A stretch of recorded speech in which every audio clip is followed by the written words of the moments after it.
আসসালামু আলাইকুম, সবাই কেমন আছেন? আশা করি অনেক ভালো আছেন। মাঝে মাঝেই আপনাদের মাঝে এই গাছগুলো নিয়ে আসার চেষ্টা করি, কারণ দেখুন কত সুন্দরভাবে বেড়ে উঠেছে এই গাছগুলো। বর্তমানে চলছে বর্ষা মৌসুম, আর এই বর্ষা মৌসুমে বৃষ্টির পানিতে এই গাছগুলো যেন প্রাণ খুঁজে পেয়েছে। রাস্তার ধারে দুই পাশের ঠিক মাঝখানে এই গাছগুলো বেড়ে উঠেছে, ফলনও বেশ ব্যাপক ভারেই হয়েছে।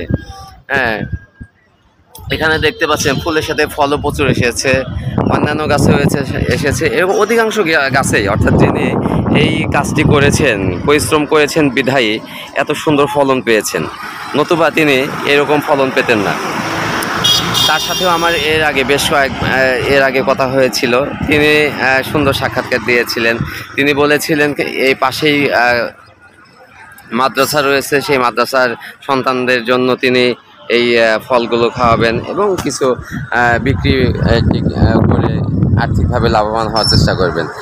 তাই আমরা যদি আমাদের বাড়ির পাশে এবং সুন্দরভাবে জায়গাগুলোকে কাজে লাগাতে পারি, তাহলে আমরাও এই ধরনের সফলতা অর্জন করতে পারব। তাই পরিশ্রম সৌভাগ্যের প্রসূতি। এখানে এই প্রজেক্টটির কথা চিন্তা করলেই বোঝা যায়।